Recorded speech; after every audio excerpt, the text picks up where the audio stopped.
네, 우리 이제 그 전체 1회독 12번 거절 이유 통지라는 것과 특허 권에 대해서 가르쳐 볼게요.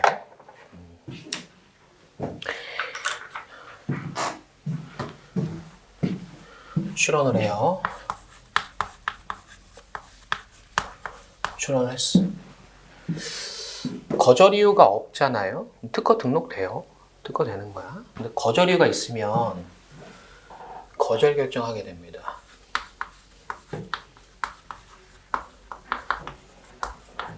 누가? 심사관이 거절 결정을 하게 됩니다.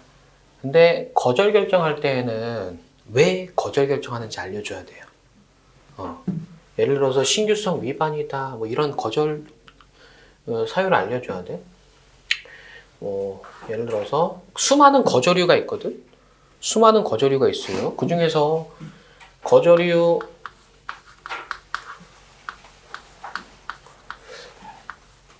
(1번) 이렇게 얘기할게. 수많은 거절 이유가 있는데 그 중에서 거절 이유 1번 때문에 특허를 못 받아요 라고 거절 결정하는 거예요. 근데 거절 결정하기 전에 심사관이 반드시 해줘야 되는 게 있어. 출원인이 출원하고 있는데 거절 이유 있다고 해서 거절 결정 다이렉트로 해버리면 당황스럽거든. 예고를 좀 해줘야 돼. 거절 결정 하기 전에 반드시 뭔가 예고해줘야 돼. 그래서 이걸 뭐라 그러냐면 거절 이유를 예고, 즉 미리 알려줘야 돼. 거절 이유 통지라고 합니다. 심사관 너가 거절 이유 1번이라는 거절 이유로 거절 결정할 거면 이걸로 거절 결정하겠다는 취지를 거절 이유 1번 때문에 특허를 받을 수 없다는 그 취지를 반드시 통지를 해줘야 돼요. 이게 거절 이유 통지야. 여러분들이 은행 가서 내가 맡긴 돈 찾으러 갔는데 안 준대요. 안 줘. 이러면 열받잖아. 이유를 대야 돼. 이유를 대서 해줘야 되는 거고요. 출원인은 뭘 할 수 있냐면 예를 들어서 뭐 거절 이유가 신규성이라 해볼까요? 신규성? 예를 들어서 여기서 어떤 발명이 공지가 됐고 A라는 발명이 공지가 됐고 내가 같은 발명을 출원했더니 심사관이 신규성 위반이라는 거절 이유를 통지한 거예요. 그리고 별다른 조치 없으면 거절 결정이 될 거예요. 왜? 신규성 위반이라는 이유로 거절 결정 될 겁니다. 근데 심사관이 신규성 위반이다라고 할 거면 거절 이유 통지해야 되고 거절 이유 통지할 땐 정확하게 왜 거절하는지 정확하게 특정을 해줘야 돼. 출원인이 갑인데 심사관이 통지한 거절 이유 1번을 본다는데 신규성 위반이라네?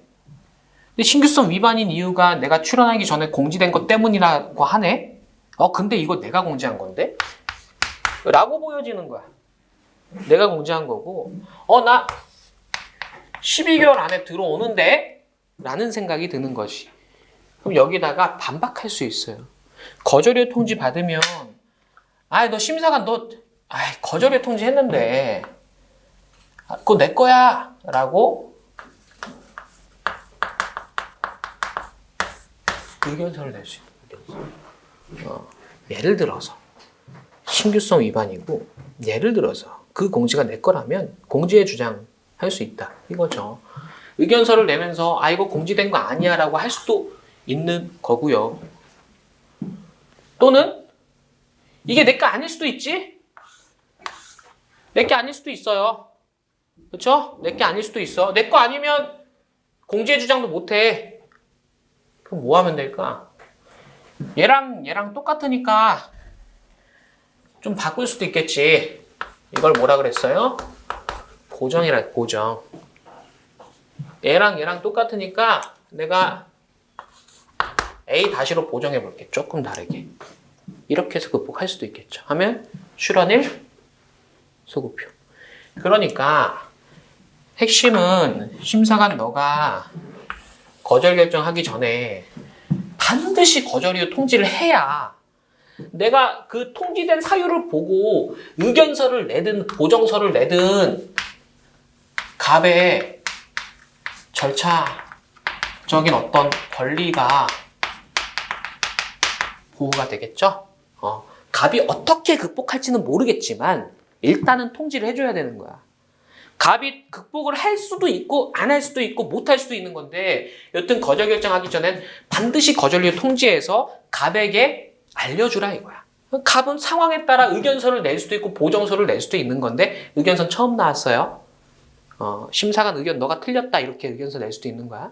예를 들어서 얘가 공지가 A고 출원이 A 다시라고 했을 때 다른데라고 주장할 수도 있는 거 아니야. 전혀 다른데라고. 심사관은 똑같다라고 하는데 내 입장에선 다시가 다르잖아. 이렇게 주장할 수 있는 거예요. 그런 의견서를 낼 수도 있고 경우에 따라서는 보정서를 낼 수도 있는 거예요. 보정서를 낼 수도 있는 거예요. 뭐 꼭 그래야 되는 건 아니지만 근데 여기서 중요한 건 의견서, 보정서가 중요한 게 아니라 출원인 입장에서 거절료 통지 받으면 큰일 났잖아. 큰일 났으니까 뭔가 조치를 할 수 있게끔 이런 제도예요. 절차적 권리를 보호. 그래서 이렇게 얘기할게요. 절차권 보호를 위한 절차권 보호. 자, 거절 결정하기 전에 거절료 통지 출원했어요. 거절료 통지해야 돼. 거기에는 거절할 이유가 들어있을 거고 그리고 일정 기간 내에 보정할 수 있어요. 보정. 의견서 낼 수도 있고 제가 줘줄게. 팔이 기시네. 이렇게 되네.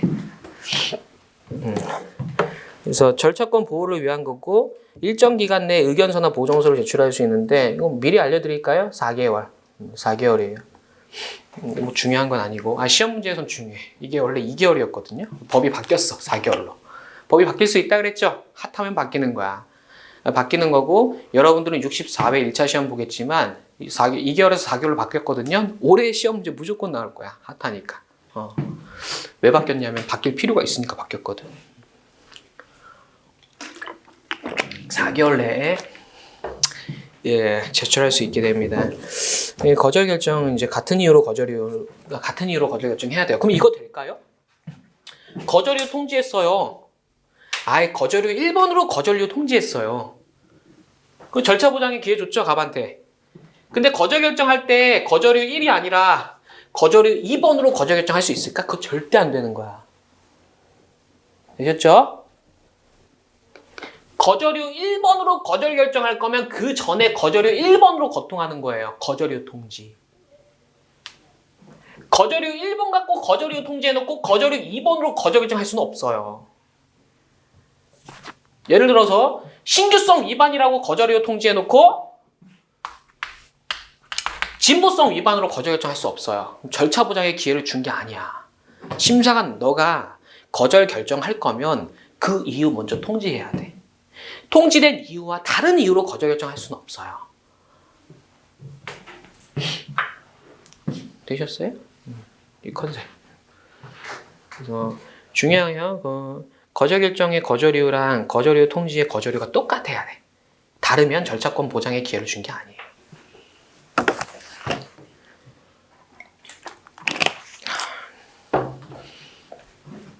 됐다. 그리고 그 다음 특허권 존속기간 볼게요. 20년이라 그랬어요. 러프하게 20년. 네, 조금 달라. 출원했어요. 출원. 특허 결정 받았어요. 거절 이유가 없으면 특허 결정이 나와요. 지난번 필기노트에서 봤다. 특허료라는 게 있어요. 돈을 냈어요. 특허료를 납부해요. 그럼 뭘 해주냐면 설정 등록이라는 걸 해줘. 특허권 언제부터 나와요? 이때부터 나오죠? 이때부터 특허권이 나와요. 하지만 영원히 존재하진 않아. 언젠간 소멸할 거야. 언젠간 소멸하게 됩니다. 이 소멸 사유가 다양해요. 그 중에 하나 배우는 거야. 존속기간 만료. 존속기간이라는 게 있어. 요때 특허권이 생겨서 요때 특허권이 소멸하게 됩니다. 그럼 여기서부터는 특허권이 없는 거야. 여기도 특허권이 없는 거예요. 대신에 뭐 있어? 특사건이 있다. 여긴 했던 거고. 뭘 볼 거냐? 언제 죽느냐 이거거든. 언제 죽느냐? 그게 요때 기준이에요. 요때부터 요때까지를 우리는 20년으로 봐요. 20년. 되셨어요? 그럼 특허권의 존속 기간은 20년보단 짧을 거야. 특허권 언제 나와 있는 거야? 요 기간에만 특허권이 있는 거예요. 요 전엔 특허권이 없는 거예요. 되셨죠? 자, 그래서 출원 있고요. 설정 등록이 있고 그때 특허권이 나와요. 존속 기간은 설정 등록일부터 발생하는데 죽는 건 출원일부터 20년이 지나면 죽어요. 이렇게 규정이 되어 있고요. 근데 여기서 플러스 알파 조금 더 인정해줘. 그런 경우들이 있어요. 두 가지 케이스가 있어요. 첫 번째는 이런 거 보세요. 출원했어요. 설정 등록 됐는데 설정 등록일이 앞으로 오면 올수록 존속 기간은 더 길어지겠죠. 반대로 설정 등록이 뒤로 가면 갈수록 존속 기간 더 줄어들겠죠. 그러니까 형평의 문제가 있어. 형평의 문제. 누구 특허권은 존속 기간이 19년짜리고 결국에 누구 특허권은 존속 기간이 5년짜리인 거야. 뭐 억울하죠? 억울하니까 연장해주는 경우들이 있어. 억울한 사람들을 위해서. 뭐냐면 출원하고 나서 설정 등록까지 너무나도 그 등록이 지연되는 경우들이 있거든. 예를 들어 뭐 4년 뭐 이렇게 하고 있는데 그거는 이해독에서 보기로 하고 여튼 상당히 많은 기간이 지연됐어. 그럼 지연된 기간만큼 연장해줘. 이게 등록 지연에 따른 연장 제도예요. 필기노트 보세요. 그래서 존속기간 그 동그라미 돼 있고 옆에 그 만료되는 시점 있잖아요. 그 시점을 고무줄처럼 늘려주는 거야. 고무줄처럼 쫙 늘려줘요. 두 번째, 2번 있네. 등록 지연에 따른 연장. 그래서 이 등록이 너무나도 지연됐으면 그 지연된 기간만큼 좀 연장해 줄게 이거예요. 자세하게는 이해독에서 보자. 아, 이런 제도가 있구나. 내가 설정 등록이 늦어졌으면 늦어진 만큼 좀 연장해 주는 그런 제도가 있구나. 이렇게 가고요. 자, 두 번째로는 뭐가 있냐면 대표적으로 의약품인데 예를 들어 이제 대표적으로 의약품이에요. 수많은 발명이 있겠지만 의약품은 특허 등록 받는 게 또 중요하지만 또 중요한 게 있어. 식품의약품안전처의 허가를 받아야 돼요. 뭔가 의약품을 팔고 유통하기 위해서는 식약처라 해요. 식약처의 어떤 허가를 받아야 돼. 이건 특허법은 아니지. 다른 법률에 따라서 이 제품을 유통하기 위해서는 허가를 받아야 된다고. 근데 허가 받느라 여기서부터 여기까지 내가 허가 받느라 실시를 못한 거야. 허가 받기 위해선 의약품에 대해서 어떤 실험 자료 막 내야 될 거 아니에요. 막 증거 자료 내고 그거 준비하느라 요때부터 요때까지 예를 들어서 19년이었는데 요때부터 요때까지 3년이나 소요된 거야. 아, 연장해 줄게. 이렇게 이런 제도가 있어요. 그래서 정리하면 특허권의 존속기간 노멀하게는 설정 등록일에 발생을 해요. 출원일부터 20년이 지나면 죽어요. 근데 불쌍한 애들 두 개 구제해 주는 게 첫째, 허가 등에 따른 연장. 둘째, 등록 지연에 따른 연장. 이렇게 있습니다. 되셨죠? 여기까지. 그다음 오른쪽에 특허권의 보호 범위 보겠습니다.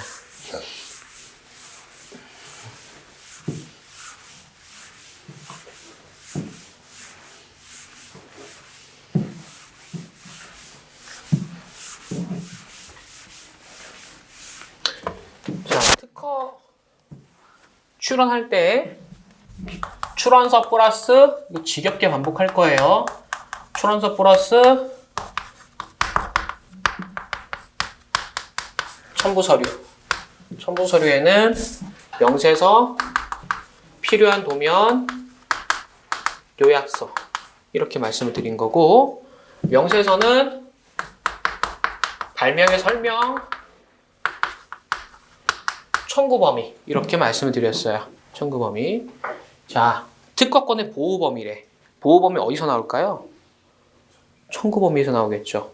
발명의 설명에는 권리를 달라고 하는 게 아니에요. 청구범위에다 권리 달라는 거지. 그래서 여기에서 보호범위가 나오게 됩니다. 예를 들어서 발명의 설명에 A, B 있어. 청구범위에 A만 있어. 그럼 보호범위는 A만 보호범위인 거예요. B는 내 권리가 아니라 이거예요.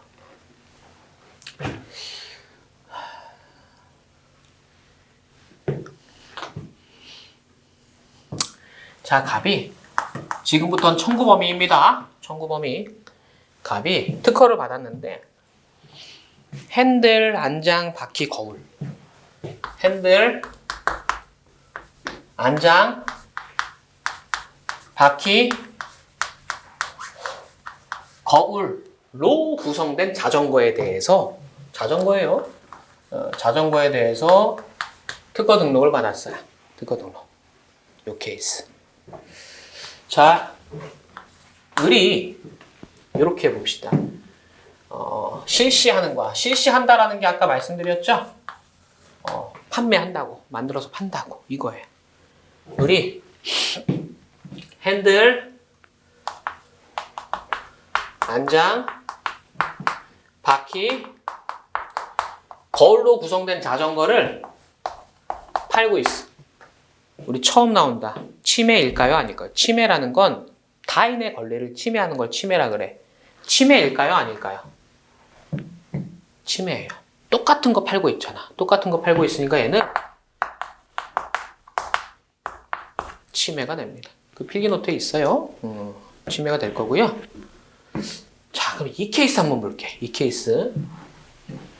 핸들, 안장, 바퀴, 거울, 그리고 반사경.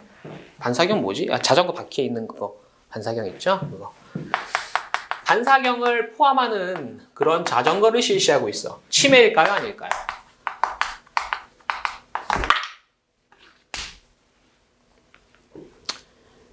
침해일까요? 아닐까요? 침해 아니야? 침해예요? 갑 입장에서 생각해 볼까요? 갑 입장에서 여러분들이 갑이야. 여러분들이 이거 만들었어.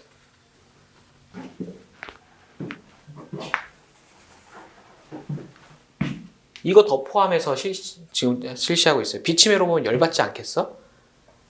내 거 다 들어있잖아. 내 거 다 들어있는데 거기다가 반사경 하나 결합했다 해서 비침해로 열받잖아. 바꿔 설명할게요. 얘가 연필 등록 받았어. 연필. 근데 얘가 연필에다 지우개 결합해서 만들고 있어요. 열받지 않겠어? 어떤 연필이 있잖아. 침해예요. 그래서 내가 특허 등록받은 구성 요소를 이렇게 포함하고 있으면 거기에서 뭔가를 더 포함하더라도 여전히 침해인 거예요. 그렇겠죠?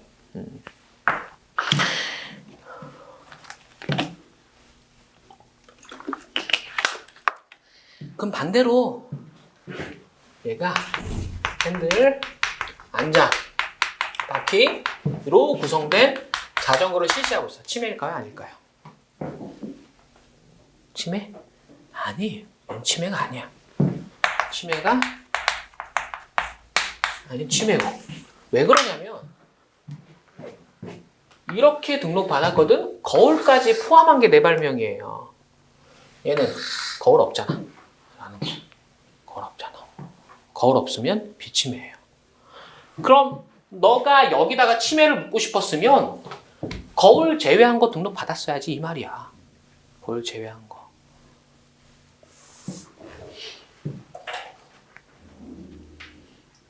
되셨어요? 거기 필기노트 보기 전에 지금도 뭘 할 거냐면 국어를 할 거예요. 국어. 국어를 할 건데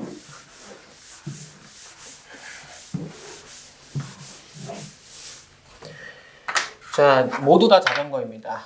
여기 안 적어도 돼요. 이해가 될 거야. 모두가 자전거예요, 지금. 자, 첫 번째. 자전거가 바퀴, 안장, 핸들, 이 구성 요소 3개로 된 자전거가 있어요. 그리고 또 다른 자전거는 바퀴, 안장, 핸들에 거울까지 달린 자전거가 있어요. 국어적인 개념이 뭐가 더 커? 뭐가 더 커요? 개념상 얘가 훨씬 큰 개념이죠?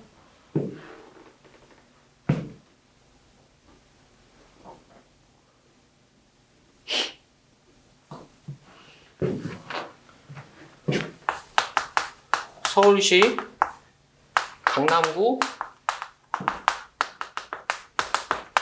역삼동, 서울시 강남구 역삼동 일비스학원. 뭐가 개념이 더 커요? 얘가 더 넓은 지역이죠? 그 개념. 그 개념. 바퀴, 안장, 핸들, 거울, 반사경. 이거 더 적은 개념이죠?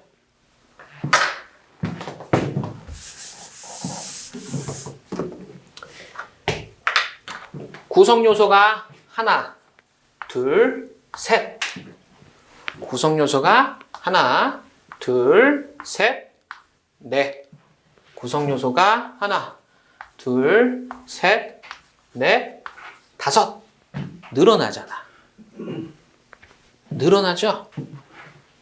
근데 개념은 여기가 훨씬 큰 개념, 이쪽으로 갈수록 큰 개념이고 이쪽으로 갈수록 작은 개념이죠? 이렇게 얘기할까? 닭이지? 협범위 의 원칙. 이해돼요? 구성요소가 늘어나면 늘어날수록 개념상 범위가 좁아드는 거야. 이 개념. 구성요소가 늘어나면 늘어날수록 개념이 줄어들어요. 이걸 다기제 협범위 원칙이라고 해요. 그럼 자, 특허 등록을 이렇게 받은 게 권리가 커요? 이렇게 받은 게 권리가 커요? 제가 훨씬 큰 거야. 갑이 이렇게 등록받잖아요? 을이 이렇게 쓰든 다 침해야. 갑이 이렇게 등록받으면. 근데 갑이 이렇게 등록받잖아요? 그럼 이건 침해 아니에요. 이건 침해가 되는 거야. 왜? 구성 요소를 그대로 포함하고 있으니까 침해가 되는 거예요. 닭이 협범이었지. 구성 요소가 작으면 작을수록 권리가 훨씬 크게 돼요.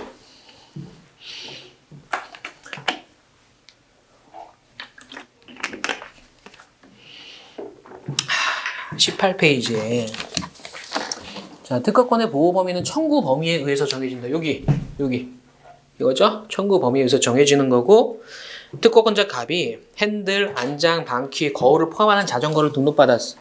즉 A, B, C, D로 되어 있죠? 실시자 을이 A, B, C, D 하면 침해예요.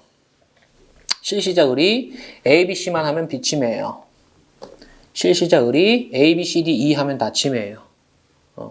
그래서 실시자 첫 번째 거 침해, 두 번째 거 비침해, 세 번째 거 침해라고. 다음 페이지. 이걸 뭐라고 표현할 거냐면, 특허권의 보호 범위 있고 거기 한글 보세요. 구성요소 완비의 원칙이라고 돼 있어. 이게 뭔 말이냐? 내가 이렇게 등록받았어요. 너가 이렇게 포함해서 쓰면 구성요소 다 포함하고 있지? 구성요소 다 가지고 있잖아. 침해.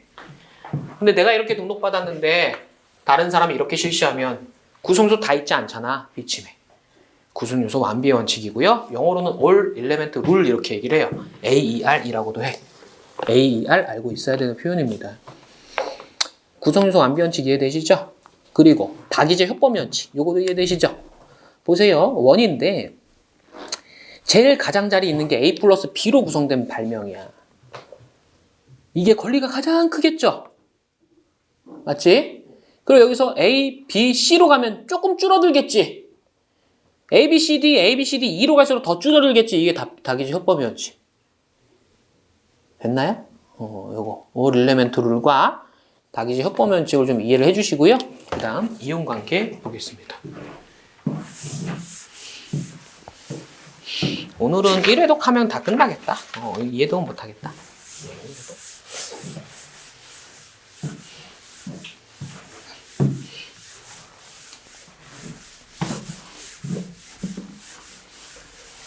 자,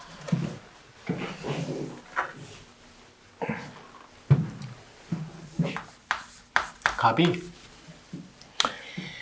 A 플러스 B로 구성된 발명을 추론해요. 구성 요소를 나열한 거예요. 예를 들어서 뭐 바퀴, 의자 이런 식으로 구성된 자전거 이렇게 등록받은 거예요. 그래서 등록받았어요. A 플러스 B를 값이 등록받았어요. 요 케이스. 자, 그리고 우리 또 추론해. 이건 타임 테이블이에요. 이게 뒤로 갈수록 시간이 이제 흘러가는 거예요. 우리 추론했는데 A 플러스 B 플러스 C를 추론했어요. 그리고 나서 등록이 됐다라고 가정해 봅시다. A 플러스 B 플러스 C. 아, A, B가 등록됐고 먼저 추론했는데 얘 어떻게 등록돼요? 라고 생각할 수 있는데 등록이 돼요. 그건 나중에 보자. 나중에. 이해되세요? 이거 출원 있고 출원 있으면 선출원주의 이거 양 발명 동일하면 등록 안 되는 거 아니에요? 그건 선출원주의 때 봅시다. 지금 하면 머리 터져. 지금 다기제 협범면책 이제 배웠거든? 이게 좀 그냥 아는 거랑 여러 번 반복해서 이렇게 심장까지 아는 건 좀 달라요. 그래서 익숙해진 다음에 이건 선출원주의 위반 아니고 등록될 수 있어요. 그건 나중에 할게요. 그래서 그런 고민이 있으면 그냥 접어두고 그냥 등록됐다 이거야. 등록됐다.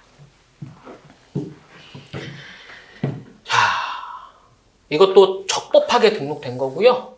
이것도 적법하게 등록됐어. 특허 요건 아무런 문제 없이 등록이 됐어요.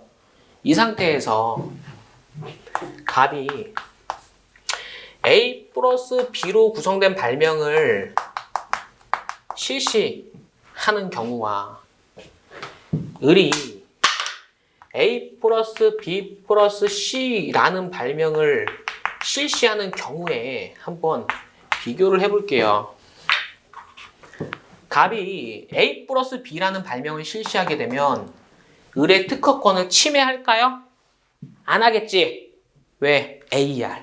구성요소 안비원칙. 그래서 C가 포함돼서 등록됐기 때문에 얘 C 없잖아요.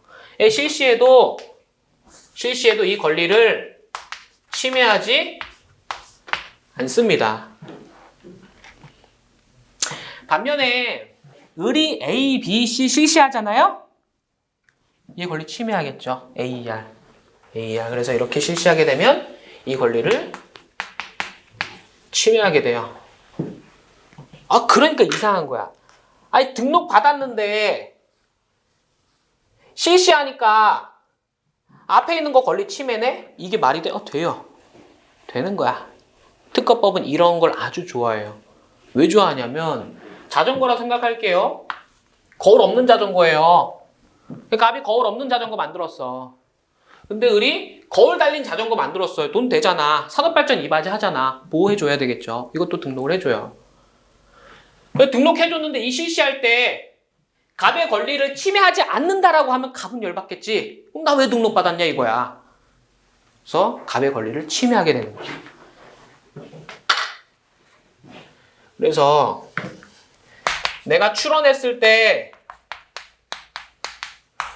등록을 받을 수 있느냐의 문제와 내가 실시했을 때 어떤 권리를 침해하느냐의 문제는 서로 별개의 계면의 문제예요. 전혀 다른 문제야. 전혀 다른 문제. 이해되셨어요? 근데 이거 너무 우리 특허법이 원하는 거예요. 이렇게 산업발전 가야 돼. 갑이 자전거 등록 받았는데 을이 더 좋은 거 만들어서 국가 경쟁력에 이바지하면 좋잖아. 그렇죠? 근데 을이 실시할 때 갑의 권리 비침해라 그러면 갑은 낙동강 오리야. 이건 막아야지. 침해가 돼야 되겠죠. 그러다 둘 다 존속기간 만료되면 다 쓰는 거고. 다 쓰는 거고.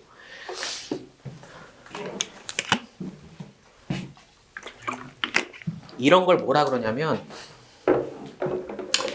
AB 등록받아서 실시하죠. 얘는 ABC 등록받아서 실시하죠. 이거 실시하면 이거 반드시 침해가 되죠. 이런 관계를 이용관계라 그래요. 이용관계. 보세요. 선언권리가 있고 후원권리라고 표현할게요. 선권리, 후권리가 있는데 후권리에 선권리가 그대로 포함돼서 다른 게 부과된 거야. 이걸 이용관계라고 해요. 이용관계. 또 이렇게 얘기하기도 해. 얘가 실시하면 침해 아닌데 얘가 실시하면 침해야. 그래서 이런 표현. 일방적인 어떤 침해가 돼요. 일방. 갑이 실시하면 을에 대한 침해는 아닌데 을이 실시하면 갑에 대한 침해. 일방적 침해 관계. 이걸 이용관계 이렇게 얘기하기도 해요. 필기노트. 일단 그 타임테이블 위는 칠판이랑 똑같아요. 갑이 AB 등록받고 을이 ABC 등록받았어요. 왜 등록 가능한지 나중에 보자고. 여튼 등록됐어요. 자, 갑이 실시합니다. AB 실시하면 을 권리 침해가 아니에요.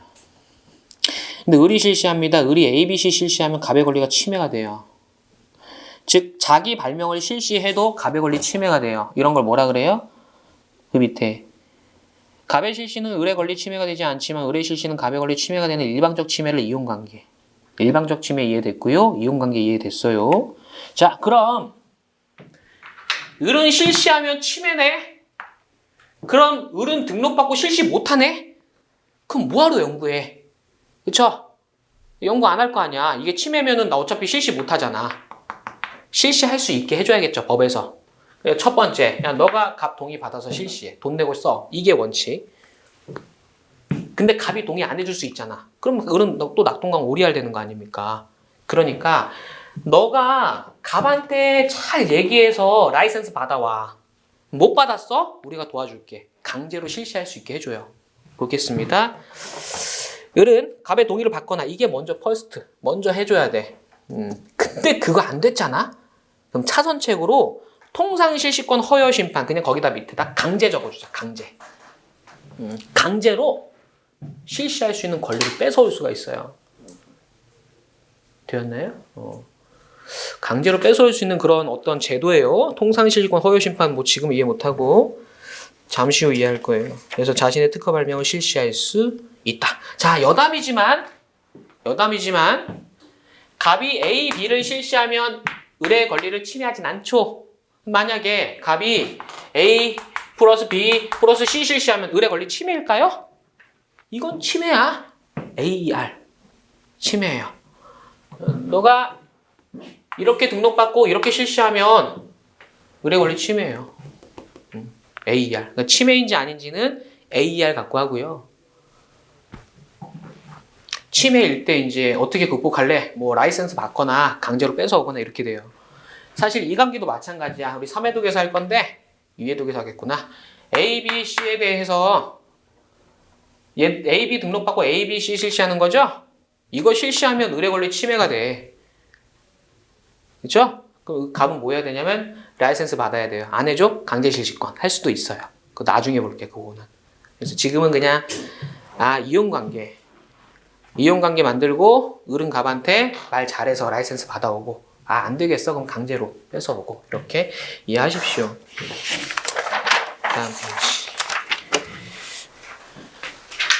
좀만 참으십시오. 그 다음 페이지랑 다음 페이지 하면 끝납니다. 2페이지 남았어요.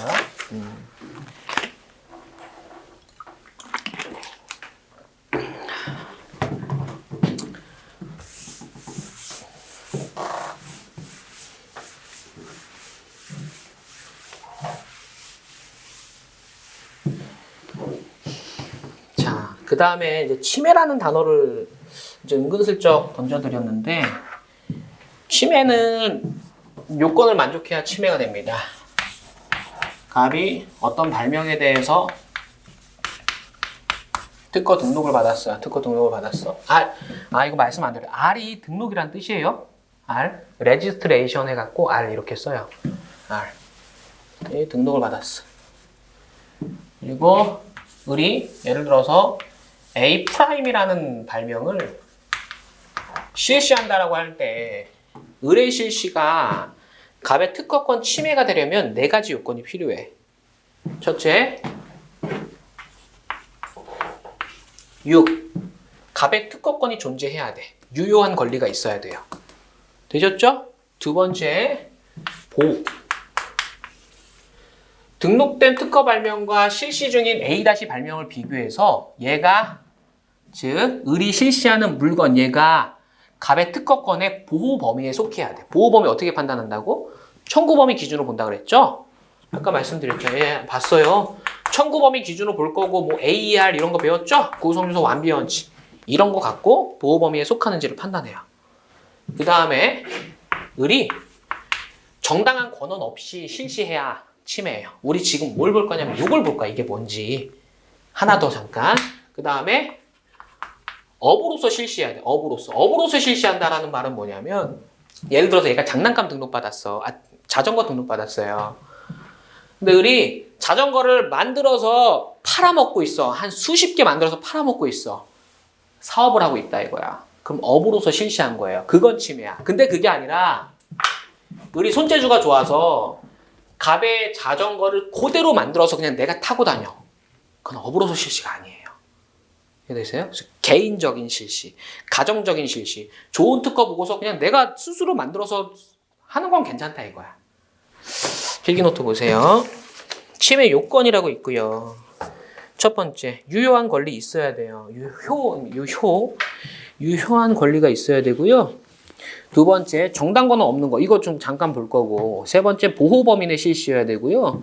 네 번째, 업으로서 실시여야 돼. 개인적, 가정적 실시는 침해가 안 됩니다. 우리 뭐 볼 거냐면 2번, 정당 권한 없는 자. 이거 바꿔서 썼네. 여튼 뭐 상관없죠, 순서야. 정당 권한이 뭐냐 이거예요. 그래서 지금 이 상황에서 전제를 깔게요. 침해 요건 중에 갑에게 유효한 권리 있고요. 을이 실시하는 A-는 보호 범위 내에 속하는 거 맞고요. 을의 실시는 개인적, 가정적 실시가 아니라 업으로서 실시 맞아요. 그럼 을에게 정당 권한이 있느냐 없느냐에 따라서 침해 여부가 달라질 거야. 침해 여부가. 정당 권리가 뭐냐면 실시할 수 있는 권리, 실시권을 말해요. 실시권. 그러니까 갑이 특허 받았고 을이 라이센스 받아서 쓰는 건 괜찮아. 라이센스 받아서. 실시권에는 크게 두 가지가 있어요. 이렇게 적을까? 전용 실시권과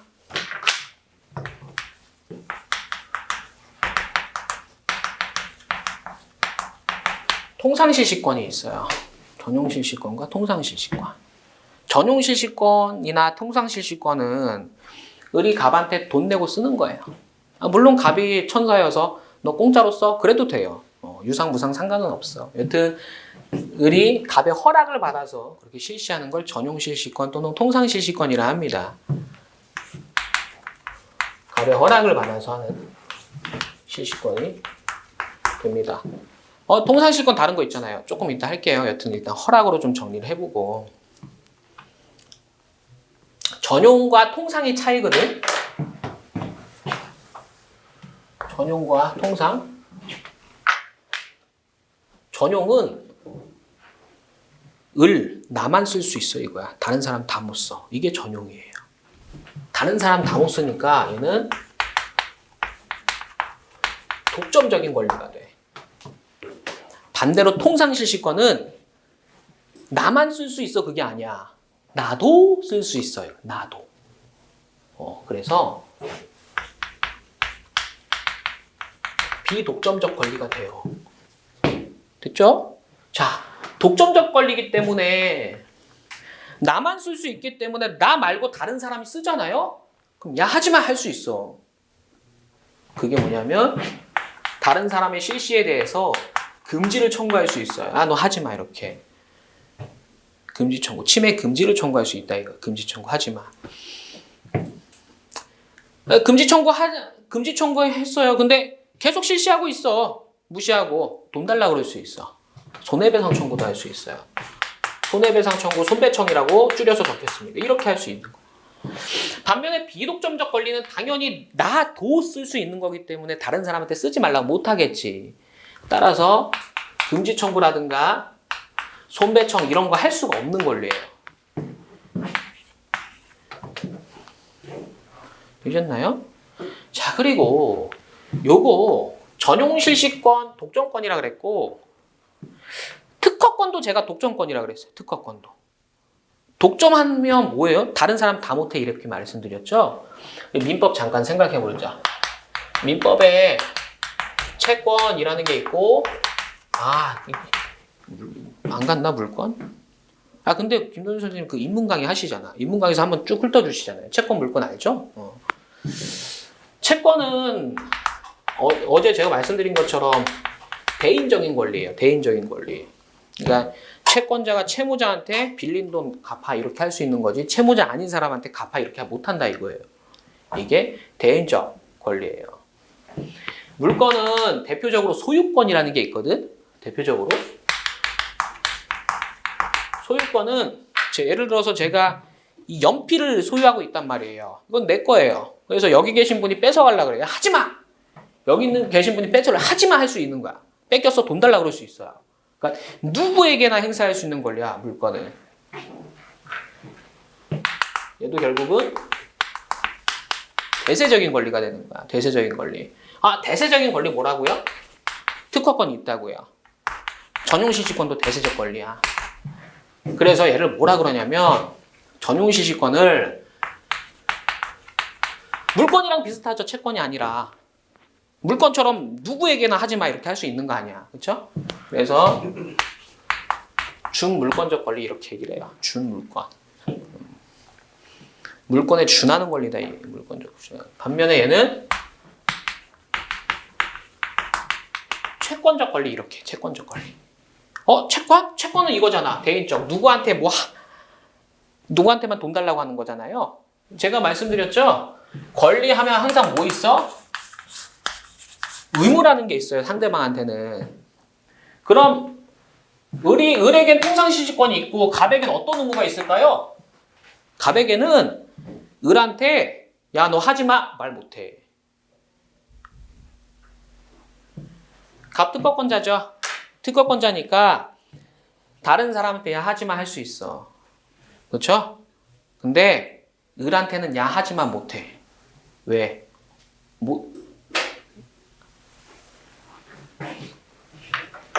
적고 시작.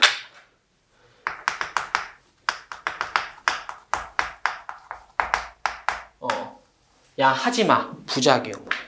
못한다는 의무. 부작이 어렵나? 잠깐만. 아직 안 배웠지, 부작이. 조금만 생각해 볼게요. 튕겨나온 느낌 받았어. 부작이 지워주세요, 머릿속에.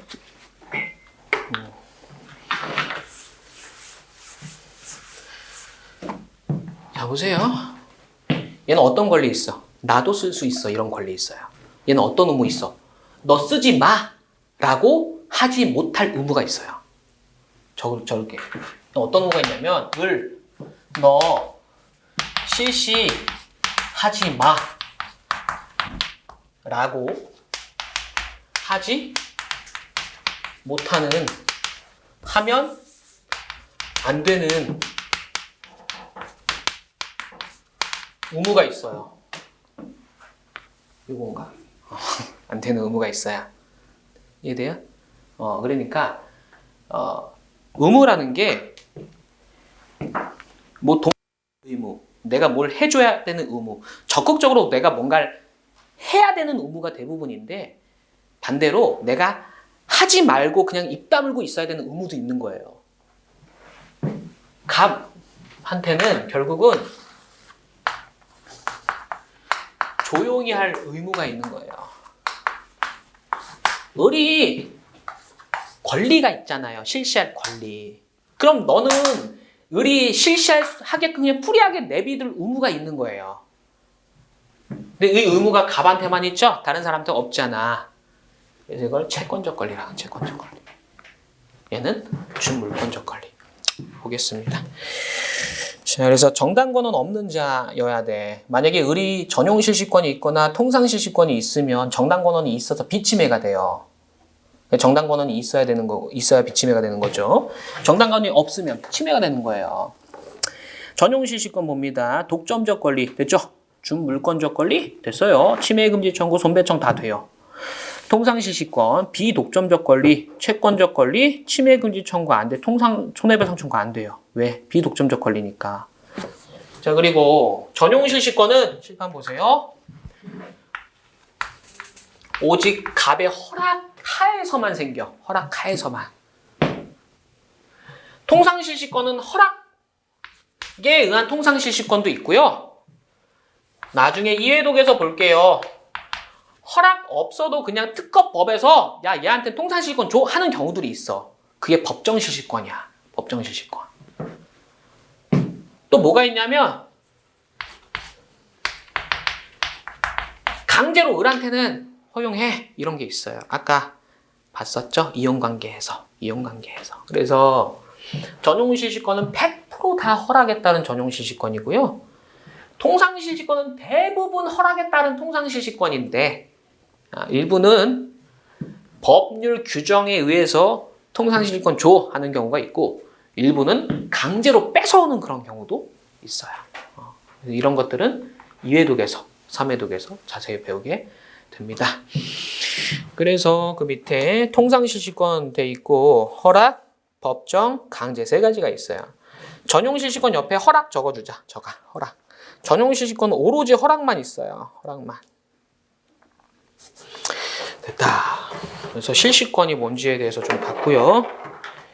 그다음 특허권의 공유 보겠습니다.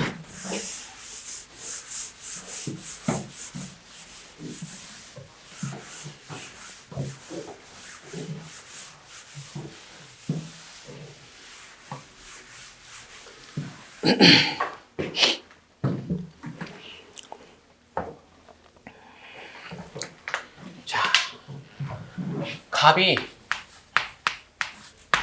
단독으로 이렇게 특허권을 가지는 경우도 있고요. 아니면 을이랑 이렇게 공유하는 경우도 있어요. 가을 병정 뭐 여러 명이 공유할 수도 있어요. 공유 관계가 성립될 수가 있어. 우리 민법에서 공동 소유라고 해갖고 세 가지 배우게 돼요. 아직 안 배웠을 것 같은데 그냥 흘려 들으세요. 공동 소유라고 해갖고 공유, 합유, 총유 세 가지 개념을 배우게 돼. 그 중에서 공유에 비슷한 개념인데 여러분들이 이제 일상생활에서 합유, 총유라는 표현은 잘 안 쓰고 공유라는 표현은 많이 쓰잖아요. 거기에 준해서 이해를 하시면 돼요.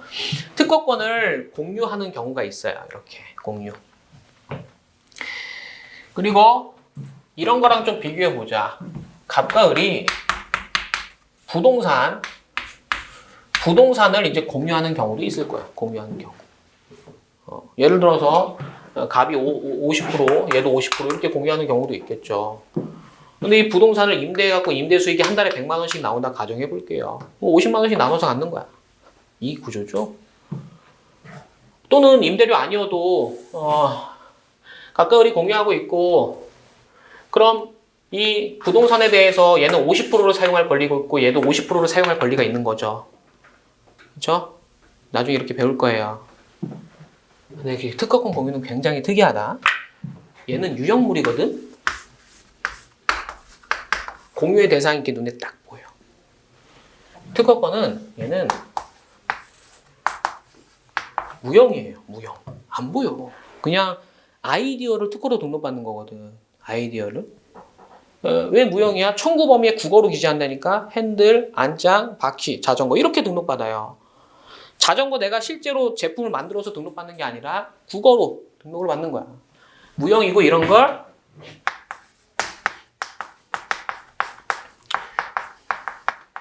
무체재산 이렇게 얘기해. 무체재산.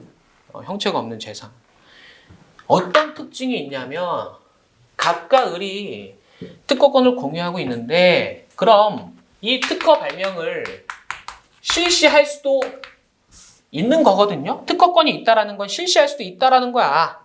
그 발명을. 그렇죠?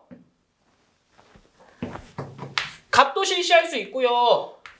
을도 실시할 수 있어요. 예를 들어서 갑의 지분이 60%, 을의 지분이 40%라고 하면 지분 범위에서 실시할 수 있어요. 을은 40% 지분 범위에서 실시할 수 있고 갑은 60% 지분 범위에서 실시할 수 있어요. 라고 하면 말이 좀 이상해. 왜 이상하냐면 무체재산인데 40% 실시해? 예를 들어 자전거야. 자전거면 자전거가 핸들, 바퀴, 의자로 구성됐는데 바퀴만 실시한대 40%로. 이상하잖아. 말이 안 되죠? 그래서 지분 비율 상관없이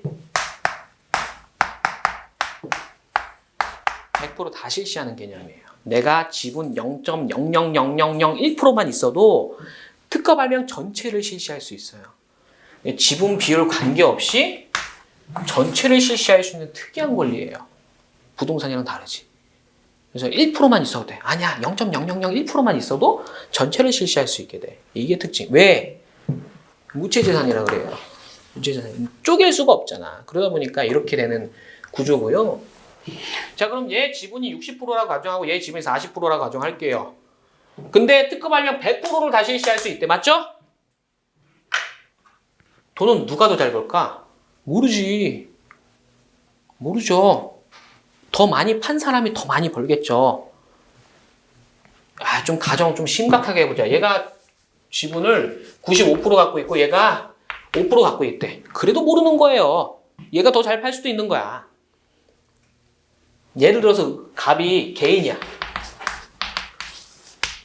을이 삼성이야. 회사야.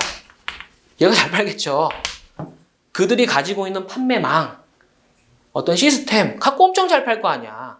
특허권의 공유는 이 지분 비율 크게 상관없어. 물론 많으면 좋지. 근데 이 지분 비율보다 더 중요한 건 지분을 갖고 있는 사람, 법인이 누구냐에 따라서 달라져요. 얘가 삼성이냐 개인이냐에 따라서 얘 위치가 달라진다고. 보죠. 특허권의 공유 첫 번째 짝대기 잠깐 넘어가고요. 두 번째 짝대기 지분 비율 관계없이 전체를 실시할 수 있어요. 무채재산이니까. 그 다음 공유자 1인의 자본력이나 영업력 등이 다른 공유자에게 미치는 영향이 굉장히 클 수밖에 없어요. 그 공유자 1인의 지분 크게 상관없다 이거야. 그들의 자본력, 영업력이 다른 공유자에게 미치는 영향이 커요. 그럼 생각해 볼게요. 얘도 개인이야. 얘도 개인이에요. 그래서 뭐 영업력이나 자본력이 그냥 비등비등하다라고 가정을 해볼게. 근데 얘가 이 지분 5%를 삼성 회사한테 넘기겠대. 갑은 망하라는 거거든. 쫄딱. 그래서 뭐 넘길 때 갑의 동의를 받아야 돼. 갑 동의 없이 못 넘겨요. 하나도. 이 5%의 지분을 삼성한테 넘길 수도 있는데 안 넘기고 을이 삼성한테 전용 실시권을 주거나 통상 실시권 주겠대. 그럼 똑같은 거 아니야 결국에. 갑 망하겠죠? 얘가 실시권을 가지게 되면 얘 망할 거 아니야. 그러니까 을 너가 얘한테 지분을 전부 다 넘기든 아니면 너의 지분에 대해서 실시권을 주든 동의를 받아야 돼. 동의. 먼저 읽고. 자, 지분 양도 전원의 동의, 실시권 전원의 동의가 필요해요. 그리고 참고로 우리 3회독에서 하자. 3회독에서 실시권은 지분에 대해서 설정하는 게 아니야. 전체에 대해서 설정하는 거야. 무조건. 그거 나중에 보기로 하고 제가 말을 잘못해서 순간 지분에 대해서 실시권 준다 했는데 말을 잘못한 거예요. 지분에 대해서 실시권 주는 거 없어. 무조건 전체에 대해서 실시권 주는 거예요. 지분 전체에 대해서. 됐다. 자, 그러면 우리 다 이해했죠? 하나만 이해 못했다. 권리, 특허권의 공유에서 첫 번째 짝대기. 권리에 대한 공유거든? 이건 보통 준공유라고 표현해. 준공유. 그래서 공유에 준한다, 준공유. 이렇게 보시면 됩니다. 보통 공유가 이런 거 말하는 거야. 부동산이나 동산에 대해서 공유한다라고 하는데 권리에 대한 공유, 준공유. 이렇게 보시면 되겠습니다. 그 다음 심판의 종류 보겠습니다. 심판의 종류. 자, 지식재산처, 대빵, 지식재산처장, 소속기관, 특허심판원, 대빵, 심판원장 이렇게 있죠. 심판이라는 건 소송 아니다. 이렇게까지도 말씀을 드렸습니다. 심판은 소송 아니다. 심판은 크게 결정계라는 심판이 있고요. 당사자계라는 심판이 있어요. 우리한테 익숙한 건 이거야. 당사자계. 대표적으로 당사자계에 뭐가 있냐면 무효심판이 있어요. 무효심판이라는 건 뭐냐? 갑이 특허 등록 받았죠? 을이 갑에게 무효를 구하는 심판이 무효심판이에요. 그래서 청구인 있죠? 피청구인 있는 거야. 즉 당사자계는 청구인과 피청구인이 모두 있는 심판을 당사자계라 그래. 됐다. 자, 결정계 볼게요. 결정계. 결정계는 대표적으로 거절 결정에 대해서 불복하는 심판이 있어요. 이거 어떤 케이스냐면 출원해요. 출원, 거절 결정 나왔어. 거절 결정에 대해서 심판을 청구하는 거. 거절 결정 불복 심판 있죠? 이거 청구인 누구야?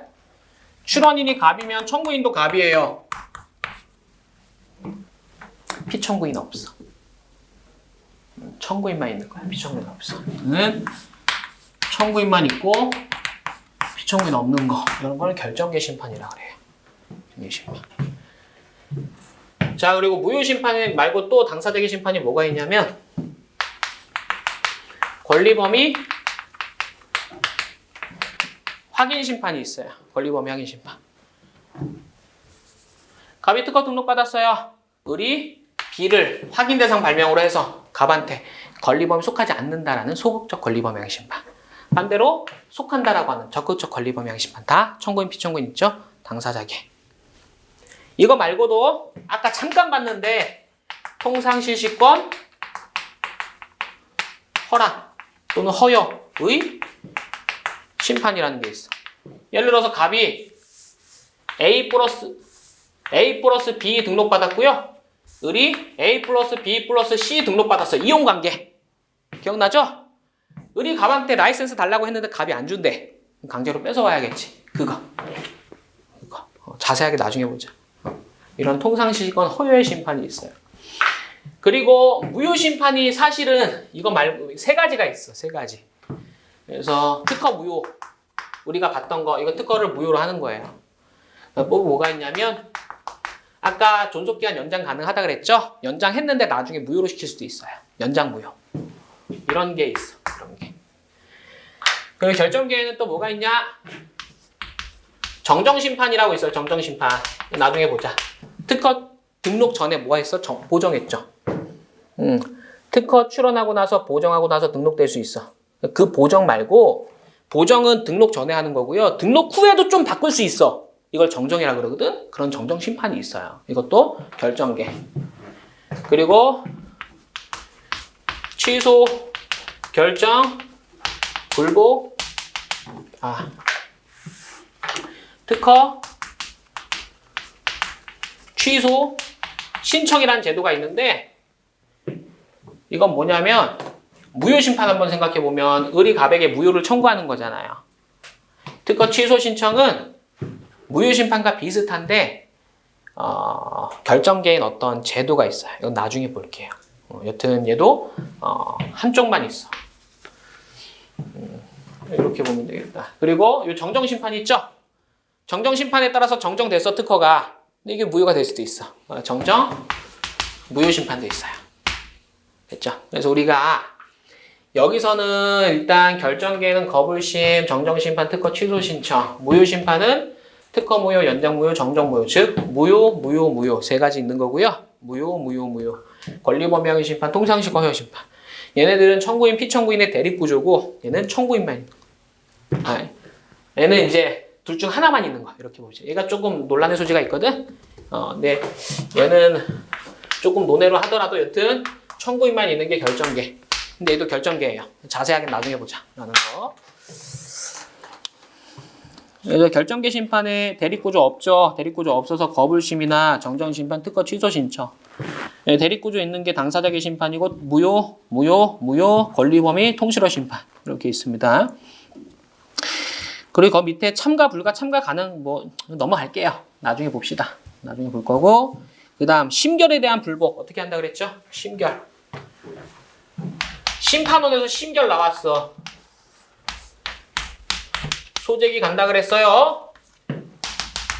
여기까지가 심판 단계. 여기서부터 소송 단계라 그랬죠. 어디로 가? 특허법원. 1심 특허법원, 2심 대법원. 했던 거. 소재기 언제까지 하냐면 심결 나오면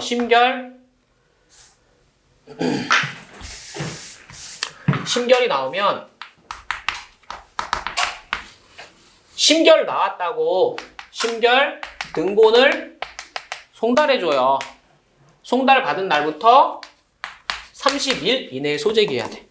이걸 제소기간이라고도 해요. 소재기간, 제소기간. 그래서 심결 취소 소송은 심결 등본 송달 받은 날부터 30일 이내에 제기하는 거고요. 그 말은 뭐야? 심결이 확정되기 전에 제기하는 거예요. 확정이 뭐예요? 더 이상 불복할 수 없는 상태를 말해. 됐죠? 어제 했던 거잖아.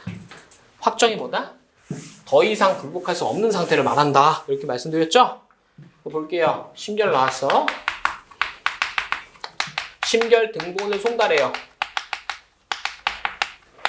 심결 등본 송달. 그리고 이때부터 30일 이내에 소제기를 해야 되는데 이게 심취소라 그래. 심결 취소 소송 소제기. 심취소라 말 안 했나 내가? 지금?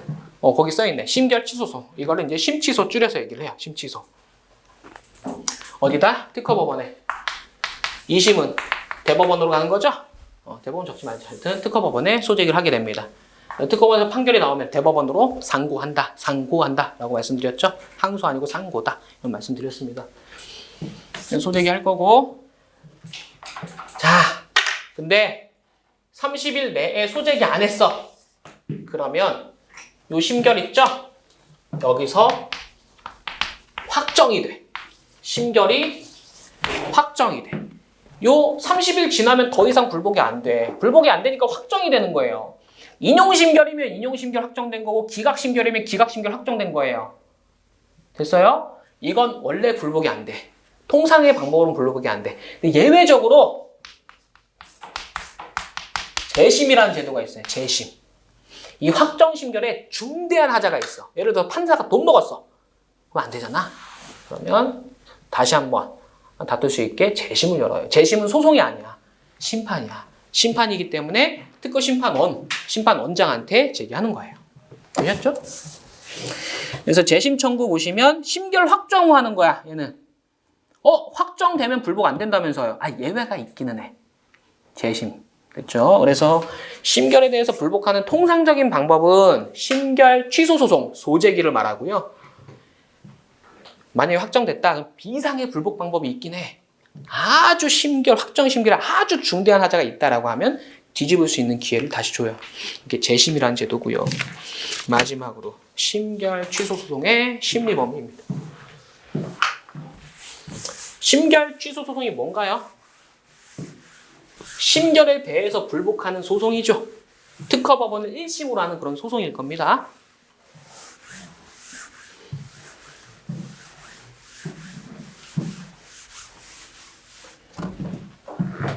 자, 여기 파트는 좀 자세하게는 힘들고 3회독에서 해야 돼요. 3회독. 결론만 알고 갈게요. 심판 전취주의라는 건데, 심리범위라는 건데, 심결 취소 소송, 즉 1심 법원의 심리 범위를 말해요. 심리 범위. 볼게요. 자, 출원합니다. 출원했어요. 거절 결정했어요. 거절 결정했어요. 근데 그 전에 반드시 뭐 해야 돼? 거절이유 통지해줘야 되죠? 절차권 보장. 그래서 줄여 쓸게요. 거통했어요. 그리고 같은 이유로 거절 결정했어요. 거절 결정에 대해서 불복 심판을 청구해요. 거불심이라 짧게 적을게요. 거절 결정, 불복, 심판을 청구해요. 심판원에서 기각심결했어요. 기각심결. 기각심결은 청구를 배척하는 심결이죠? 청구인이 진 거잖아. 진 거고 심결 등본 송달 받은 날부터 30일 이내에 소제기를 해요. 그럼 이때부터 뭐다? 심취소다. 심결 취소 소송이 되는 거예요. 이때부터 법원 단계가 되는 거야. 되셨죠? 자, 거절 결정할 거야. 거절 결정할 거면 거절이유 1번 갖고 거절 결정한다라고 가정해보죠. 그럼 반드시 거절이유 통지해야 돼. 거절이유 1번을 거절이유 통지해줘야 돼요. 그래야 돼. 절차권 보장을 위해서 이렇게 해줘야 돼. 거절 결정 불복 심판 청구했어요. 하지만 기각됐어. 이 기각될 때도 왜 기각하는지 거절유 1번을 밝혀줘야 돼요. 거절유 1번은 7기부터는 조금 달라 일단. 거절유 1번을 밝혀줘야 돼요. 됐죠?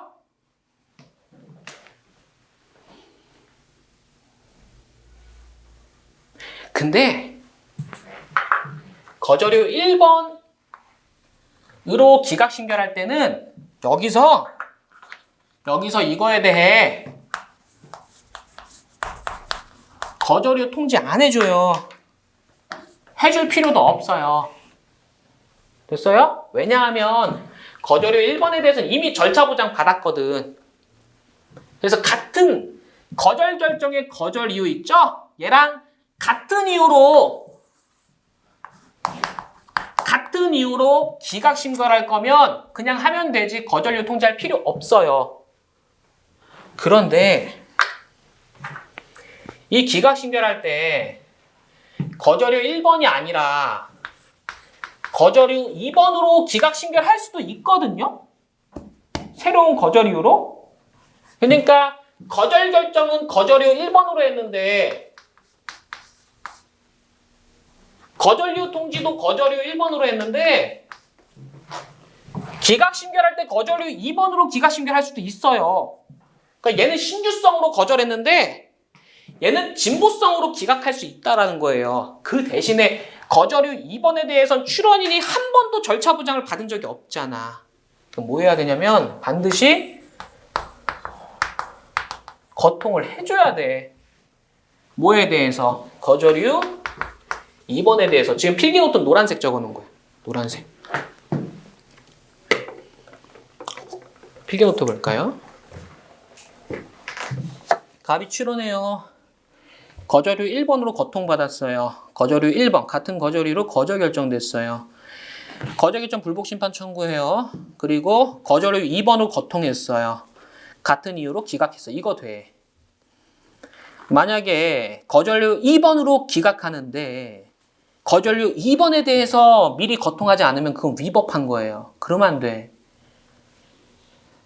하지만 여기 칠판에 적어놓은 것처럼 거절 결정에 거절유 같은 이유로 기각할 때는 거통 안 해도 돼요. 이미 보장받았으니까. 이런 내용 또 3회독에서 하기로 하고.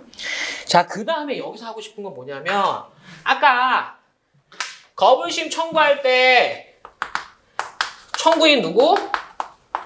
출원인 갑이라 할게요. 갑이 청구인이야. 근데 피청구인은 없다고 했어요. 결정계라고 했어. 결정계. 됐어요? 자, 소재기하게 되면 기각 누가 줬어요? 갑이 줬죠? 그 원고가 누구냐면 갑이 되는 거야. 피고 있을까 없을까? 여기 피고 있어. 소송은 피고 있어요. 누가 피고가 되냐면 지식재산 처장 그분이 피고가 되는 거야. 지식재산 처장. 필기노트 보자. 필기노트. 갑이 지식재산 처장한테 소재기 하는 거예요. 여기서부터는 더 이상 결정계가 아닌 거야. 되셨죠? 이거 다 3회독에서 하는 거예요. 3회독에서. 왜 그런지 나중에 하자고. 일단 3회독에서 하고. 자, 여기서 궁금한 게 뭐냐면 우리 노란색으로 볼게요. 거절이유 통지 1번, 거절 결정 1번, 거절이유 통지 2번, 기각심결 2번으로 기각했어요. 특허청장 피고가 기각심결이 타당하다, 잘 됐다라고 주장하면서 지금 원고는 기각심결 취소하라는 거고 피고는 취소 못한다 이거 아니야. 맞죠? 피고는 뭐 주장하는 거예요? 이 심결이 타당하다라고 피고는 주장해야 되는 거잖아요. 근데 타당하다라고 주장할 때 거절유 1번으로 타당하다 돼. 거절유 1번으로 타당하다라고 하는 거 돼요. 거절유 2번으로 타당하다라고 하는 것도 돼. 왜냐하면 거절유 1번에 대해서는 이미 절차 보장 받았고 거절유 2번에 대해서도 이미 절차 보장을 받았기 때문에 거절유 1번과 2번 갖고 기각심결이 타당하다라고 주장하는 거 돼. 설령 기각심결을 거절유 2번으로 했어도 거절유 1번 갖고도 주장하는 것 돼. 갑이 절차 보장 받은 사유들은 소송 와서 얘가 다 주장할 수 있어요. 근데 3번은 안 돼. 3번은 출원인 갑이 법원 오기 전에 모든 절차 있죠? 모든 절차에서 한 번도 내가 절차 보장의 기회를 받은 적이 없어. 그러니까 거절료 3번으로 피고 너가 주장하면 안 돼요. 왜냐하면 소송에서는 그런 제도가 없거든. 심사! 여기 심사 그죠? 이때부터 청구 전까지 심사잖아. 심사 단계에선 거절 결정하기 전에 반드시 거통해야 되고요. 기각 심결할 때 거절 결정의 거절 이유가 아닌 다른 이유로 기각할 건 반드시 거통해줘야 돼. 근데 소송에서는 그런 제도가 없단 말이야. 그렇기 때문에 특허청장이 거절 이유 3번을 주장하게 되면 갑은 방어할 기회가 없게 서죠. 기회가. 그러면 안 되겠죠. 그러니까 거절 3번으로 주장 못해. 이걸 심리 범위가 제한된다 그래. 제한설 이렇게. 제한설. 보겠습니다. 갑이 이제 지식재산처장 피고로 심치소 제기하면 지식재산처장은 거절을 3번 주장 못해요.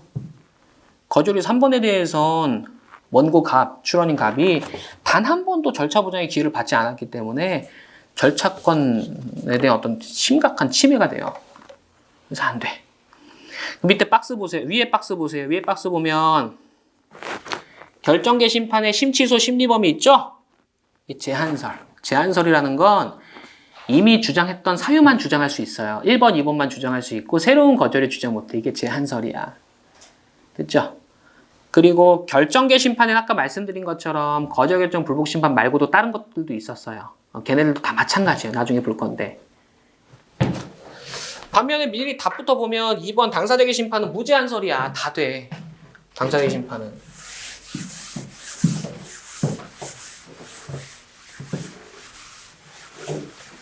이거는 근데 3회독에서 다시 처음부터 엄청 자세히 할 거예요.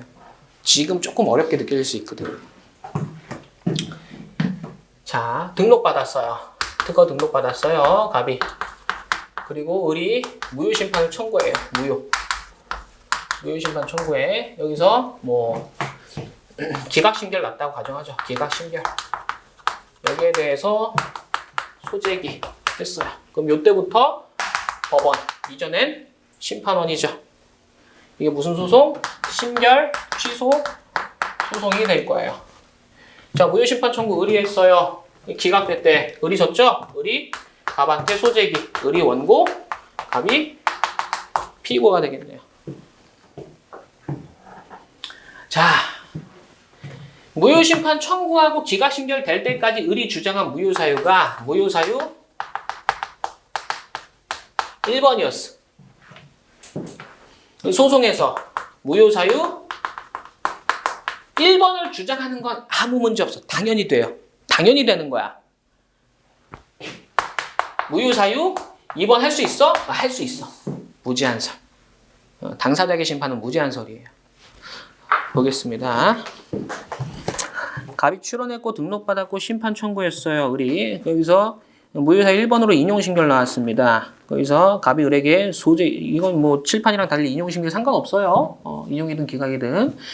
갑이 을에게 무효심판 청구했고 을이 주장 가능하냐? 무효사유 2번. 주장 가능하다고. 무제한설. 되셨죠? 그래서 결정계 심판의 심취소는 제한설.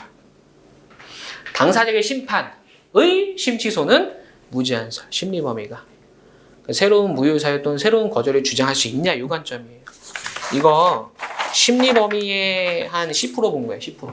아주 상세하게는 우리 3회독에서 할 거야. 2회독에서도 안 할 거예요. 3회독에서 하도록 하겠습니다. 그래서 마지막 페이지가 좀 어렵게 느껴질 수 있는데 그냥 그 마지막 페이지 오른쪽 상단 있죠? 그거만 이해하면 돼. 다른 거 필요 없고 결정계 심판 심리 범위는 제한설이니까 새로운 사유 주장 못하고 당사자계 심판 심리 범위는 심판 심취소 심리 범위는 무제한설이니까 새로운 사유 주장할 수 있고 이렇게만 정리하십시오. 네, 여기까지 보기로 하고요. 우리 내일은 이제 특허법 전체 2회독 조문을 되게 자세히 볼 거예요. 조문을 되게 자세히 볼 거고 하여튼 많이 볼 거예요. 많이 볼 거고 우리 남은 시간의 절반은 조문만 볼 거예요. 나머지 절반은 교재만 보게 될 겁니다. 네, 그렇게 보도록 하겠습니다. 고생 많으셨습니다. 감사합니다.